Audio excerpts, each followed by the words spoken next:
Oke, jadi Arika, apa nih yang bisa kita diskusikan hari ini? Soal CV mungkin, Apa coba? yang masih bingung. Ada nggak dalam penulisan CV yang masih bingung? CV yang masih bingung ya. Atau gini aja deh, Paling mungkin apa tuh? apa ya? Kayak seperti keahlian lain gitu kan. Hmm, Gue kan bingung juga nih, karena kan kalau secara praktek kan otomatis dari pengalaman-pengalaman kerja yang udah-udah kan emang ya kalau bisa sih apa aja dikerjain gitu kan. hmm.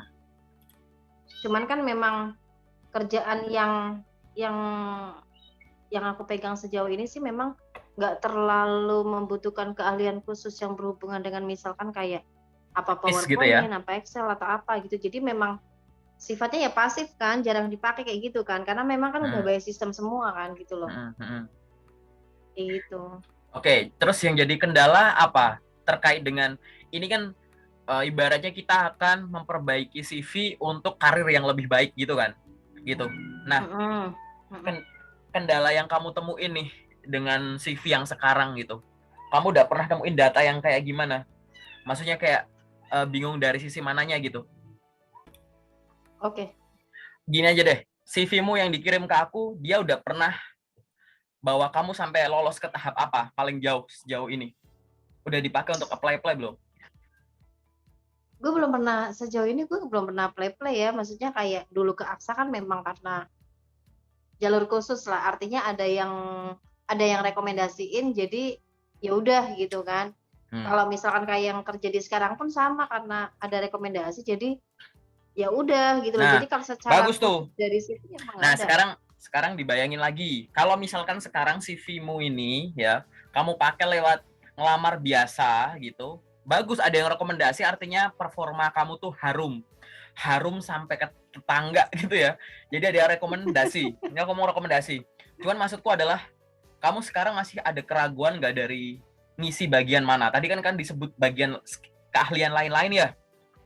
Oh, Bener nggak? Aku jelasin dari sisi situ dulu ya. Jadi gini, mm, CV dilarang nulis keahlian lain-lain. Itu terlalu general. Oke? gitu. Ingat, bagian wajib di CV, nanti video ini lu tonton lagi aja. Jadi gini, uh, Mana nggak ada jadi gambarnya? oh nggak usah kan cuma dijelasin doang. Ini kan lagi sesi Oh iya, iya. general. Oke, oke, oke. Iya, iya, iya, iya, Usah iya. dah, ini sesi general yang paling nggak aturan, saudara-saudara. Gitu. Nanti kita ditonton banyak orang nih, gitu. Aku jelasin ya. Jadi gini, bagian CV yang wajib Hmm, ada itu adalah satu, nama lengkap jelas. Oke?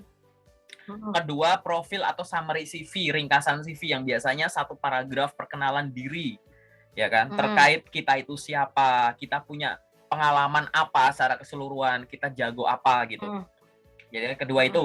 Yang ketiga, pengalaman kerja. Oke. hmm. Yang keempat, pengalaman pendidikan. Yang Ya. kelima, pengalaman training sertifikasi gitu-gitu. Oke. Hmm, hmm. Terus yang keenam, pengalaman organisasi, kepanitiaan, volunteer gitu-gitu. Oke. Ya. Yang ketujuh adalah skill atau keahlian. Nah, nulis keahlian, tulis keahlian, bukan keahlian lain-lain. Oke.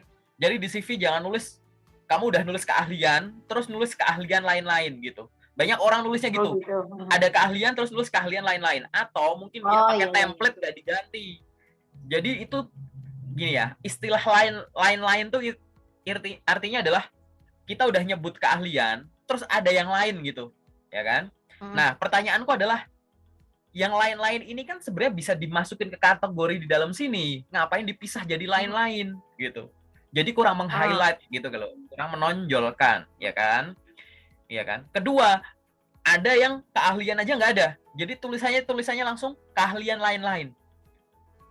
Kalau aku punya tangan, ini artinya tangan lain. Ya nggak sih? Gitu kan? gitu. Hmm.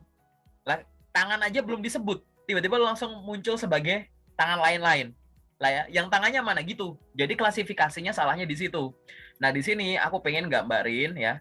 Kalau di CV-mu atau CV siapapun gitu ya. Tadi mungkin kamu keucap, aku belum lihat CV-mu kayak gimana ya. Di sini udah muncul layar putih ya, gitu. Ya. Silahkan tuliskan keahlian atau skill gitu, keahlian. Kamu bagi di CV. Banyak orang yang bikin pembagian itu hard skill sama soft skill. Bener gak? Ini. Ada Ya. yang nulisnya gini. Ada yang nulisnya di sini hard skill, language, software. Atau mungkin ini software, ini soft skill, ini language gitu-gitu. Ya, klasifikasinya begitu-begitulah, ngacak-ngacak gitu. Ya, sebenarnya nggak masalah. Ini boleh, ini bener semua. Nah, ini aku pengen memberikan alternatif biar nggak ada nanti muncul istilah keahlian lain-lain. Karena sebenarnya Ya. semua kategori, jadi klasifikasi semua skill itu bisa jadi 4 bagian saja. Yang pertama, bikin klasifikasi namanya pengetahuan bidang. Gitu. Pengetahuan bidang ini ya, ini bisa kayak apa yang aku kuasai, aku pahami sektor apa gitu ya, atau fungsi apa yang aku pahami setelah aku menjabat ini, setelah aku bekerja di sini, setelah aku sekolah di sini gitu. Misalkan di sini kamu nulis administrasi bisnis, ya kan? Sales and marketing, digital marketing, customer service, administrasi perkantoran, gitu-gitu. Yang sifatnya Ya. pengetahuan-pengetahuan bidang gitu. Yang pertama, ya kan? Yang kedua, ya, selain pengetahuan bidang, kamu bisa bikin klasifikasi yang namanya tools and technology. Ini bisa jadi dua, bisa jadi hardware atau software. Kalau memang kamu nggak punya hardware tuh kayak dengan bekerja di sini aku bisa mengoperasikan ini alat ini gitu ya, gitu. Boleh gitu. Atau metode-metodenya boleh gitu kan, gitu. Alat-alat tes psikologi, kalau misalkan kamu jurusan psikologi gitu ya, kamu ada kerja jadi konsultan psikologi misalkan, atau kamu kerja di pertambangan, kamu jadi bisa pakai traktor ini itu, alat ini itu, atau di lab kamu menguasai alat tertentu, itu hardware-nya. Atau software, ya kan? Microsoft Office yang biasanya orang bilang, kalau kamu finance SAP, Zahir, apa namanya? Adobe Premiere, Adobe Photoshop gitu-gitu. Tapi kalau memang hardware nggak ada, ya udah, ini langsung kamu tulis aja software, gitu boleh, ya. Jadi di sini tulisannya langsung keahlian, per section keahlian, ya kan? Subsectionnya kamu tulis pengetahuan bidang. Ini gitu boleh. Kalau kamu bidangmu tuh finance gitu, tulis aja di sini turunannya dari account payable, account receivable, tax, auditing, rekonsiliasi, turunannya dari situ. Boleh gitu. Atau terus yang ketiga di sini adalah language atau bahasa.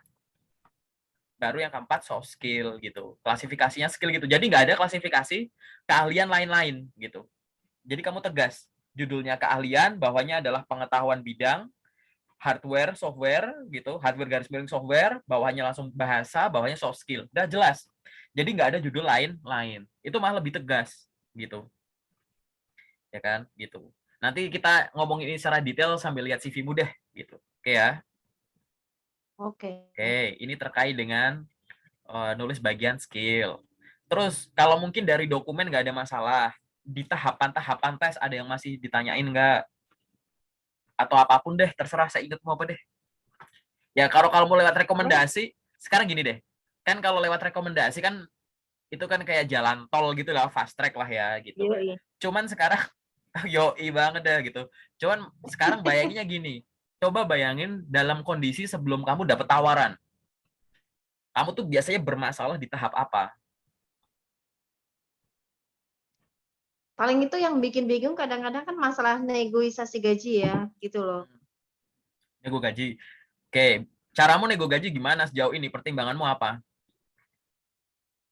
Pertimbangannya sih biasanya karena sudah pengalaman ya, kayak gitu.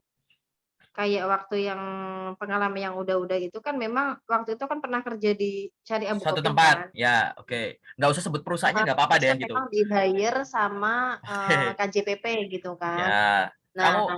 otomatis kan, Mm, aku negonya ya setidaknya itu minimal ya setara dengan gaji di bank gitu kan. Karena memang seperti yang oh, kita tahu kan kalau di bank itu kan emang di atas UMR ya rata-rata gitu mm, kan, kayak gitu dan akhirnya ya oke. memang memang ya dikasih Sih, gitulah oke. karena Sorry aku berdasarkan potong-potong pengalaman. ya. Sorry aku Mhm. potong. Biar kamu nggak banyak ngomong nyebut nama perusahaan di sini, di sensor-sensor nggak Oke apa-apa gitu. oke. Oh Tapi iya iya iya. sebenarnya nggak masalah sih. Jadi gini, apa yang jadi pertimbangan kamu untuk menyebut suatu angka? Nomor satu, kamu nyebut angka tunggal atau rentang? Saya Ya, pengen gaji mungkin sekian, karena atau saya pengen gaji sekian sampai sekian. Mana yang kamu sejauh ini lakuin? ya minimal sekian sampai sekian gitu. Oh, sekian sampai sekian. Berarti sejauh ini kamu gaji menyebutkan rentang. Oke? Ya, range. Hmm. Yang kamu pertimbangkan apa? Tadi aku udah dengar dua istilah. Yang pertama, kamu pertimbangkan UMR. Yang kedua, kamu pertimbangkan terkait dengan apa tadi? Kalau di bank segini. Jadi kamu berdasarkan riset gitu kan? Ya. Ya, Dari riset ada, yang kedua dari sisi UMR. Yang ketiga tadi kamu sebut ya, juga, apalagi tadi pengalaman gitu, ya pengalaman. kan? Aku balik pertanyaanku kalau kamu bingung. Tadi aku nanya hal apa yang jadi pertimbangan kamu menyebut angka rentang sekian. Kamu udah nyebut harus saya pertimbangannya tuh riset soal gaji di jabatan itu di industri bank misalkan. Nah, saya pertimbangan tuh kalau di bank kan range-nya segini. Nah, itu juga jadi bahan pertimbangan. Seolah-olah tadi kamu Hmm. udah jawab gitu ya. Yang Hmm. kedua, Hmm. harus di atas UMR. Itu aku terjemahin sebagai pertimbanganku ya harus di atasnya UMR atau berdasarkan upah minimum regional di mana kota itu ada atau jabatan Ya, tersebut hmm. penempatan. Yang ketiga, tadi kamu nyebut terkait dengan Pengalaman, pengalaman kerja gitu. pengalaman. Oke, ada lagi nggak hal lain yang jadi pertimbangan kamu sebelum menyebut nominal sekian sampai sekian? Kalau nggak ada ya nggak ada sih. Aku tetap jelasin. Nggak ada sih. Kalau untuk posisi yang memang, misalkan kayak marketing, pasti kan dia punya range sendiri kan, biasanya segini gitu kan. Hmm, Beda lagi misalkan kalau staff, back office gitu kan pasti kan juga punya range sendiri kan gitu. oke, oke bagus. Nih ya, aku coba susun kata-kata yang sudah kamu jawab dengan hampir full gitu ya, dengan yang lebih gampang. Namanya gaji, mau nanti kamu daftar staff sampai level direktur, pertimbangkan 4 hal itu boleh. 4 hal ini buat QC kamu gitu ya. Yang pertama, pertimbangin terkait dengan kebutuhan atau keinginan pribadi kamu ya. Yang Mhm, kedua, terkait dengan tadi upah minimum, UMK, UMR, K atau R di sini. mhm, Yang ketiga, terkait dengan pengalaman kamu, ya kan? Yang mhm, keempat, terkait dengan riset pasar. Dalam arti di jabatan kamu ini, di perusahaan lain yang industri yang sama, kamu daftar perusahaan bank A misalkan. Kamu riset dong ke bank B, C, D, E, F, G gitu. Kayak iya, begini, ini adalah 4 hal yang harusnya penting, malah tadi belum kamu sebut di sini. Ini ada sumbunya nih, ini sumbu gaji ya gitu. Akhirnya nanti rentang. Misalkan gini, keinginan kamu tuh sebenarnya sejauh ini tuh living costmu tuh berapa gitu loh. Gitu. Kita nggak usah ngomongin UMK UMR, kita nggak usah ngomongin mhm, minimum industri yang sama itu berapa gitu ya, mhm, gitu. Nggak usah ngomongin pengalaman, kamu ngomong dari hati yang paling dalam dulu. Kamu tuh sekarang kalau mau ngejalanin hidup sampai dengan gajian lagi, kamu tuh pengen berapa? Dihitung biaya kos, kurangi biaya bensin pulsa makan, kurang biaya ini, tambah uang tak terduga, tambah uang untuk ini di total gitu. Gitu. Jadi ada yang namanya aspirasi pribadi dulu gitu loh. Yang sebenarnya kamu mhm, ingin dan butuh gitu. Misal, oh yang aku ingin dan butuh itu ada di angka sebenarnya ya, katakanlah nih. Sebenarnya aku ingin dan butuh sorry kok nge-freeze ya. Yang aku ingin dan butuh itu ada di angka minimumnya tuh di sini adalah 4 sampai 6. Diam dulu ya, aku kasih contoh 4 sampai 6 misal. Oke. Terus berdasarkan UMK UMP itu untuk jabatan ini gitu ya atau di daerah sini itu di sini ternyata 4,5 minimumnya. Ini ingat ya, kan ada